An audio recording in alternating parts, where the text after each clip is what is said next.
Hi all, welcome to football arena.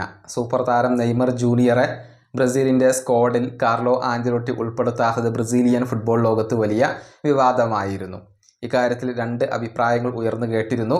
Neymar ജൂനിയറെ ഇപ്പോൾ തന്നെ തിരികെ കൊണ്ടുവരാത്തത് നന്നായി എന്ന് അഭിപ്രായപ്പെടുന്നവരുണ്ട്. പക്ഷേ നെയ്മർ ജൂനിയർ വേണമായിരുന്നു എന്നാണ് ഭൂരിഭാഗം ബ്രസീലിയൻ ആരാധകരുടെയും അഭിപ്രായം.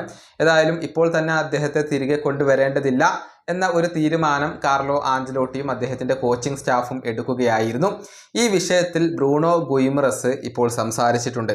അതായത് ഈ വിഷയങ്ങളൊക്കെ അധികം വൈകാതെ തന്നെ പരിഹരിക്കപ്പെടും എന്നാണ് ബ്രൂണോ പറഞ്ഞിട്ടുള്ളത്. മാത്രമല്ല, കാർലോ ആഞ്ചലോട്ടിക്ക് നെയ്മറുടെ കാര്യത്തിൽ ഒരു വ്യക്തമായ പ്ലാൻ ഉണ്ട് എന്നാണ് തനിക്ക് തോന്നുന്നത് എന്നും ബ്രൂണോ പറഞ്ഞിട്ടുണ്ട്. അദ്ദേഹത്തിൻ്റെ വാക്കുകൾ ഇങ്ങനെയാണ്: ഏതൊരു ടീമും നെയ്മർ ജൂനിയറെ ആഗ്രഹിക്കും. ബ്രസീലും അങ്ങനെ തന്നെയാണ്. നെയ്മറുമായി മുന്നോട്ട് പോകാൻ തന്നെയാണ് എല്ലാവരും ആഗ്രഹിക്കുന്നത്. അധികം വൈകാതെ തന്നെ ഈ പ്രശ്നങ്ങൾ എല്ലാം പരിഹരിക്കപ്പെടും എന്നാണ് പ്രതീക്ഷിക്കപ്പെടുന്നത്. പരിശീലകൻ ആഞ്ചലോട്ടിക്ക് നെയ്മറുടെ കാര്യത്തിൽ ചില പ്ലാനുകൾ ഉണ്ട് എന്നാണ് ഞാൻ കരുതുന്നത്. നെയ്മറെ പോലെയുള്ള ഒരു താരം തിരിച്ചു വരുമ്പോൾ അത് വെറുതെ ടീമിലേക്ക് എടുത്താൽ പോരാ, അതിന് കൃത്യമായ ഒരുക്കങ്ങൾ വേണം. നെയ്മർക്ക് വേണ്ടി എപ്പോഴും വൈഡായിട്ട് നമ്മൾ ഓപ്പൺ ചെയ്യേണ്ടതുണ്ട്. ഇതാണ് ബ്രൂണോ ഗുയിമറസ് പറഞ്ഞിട്ടുള്ളത്.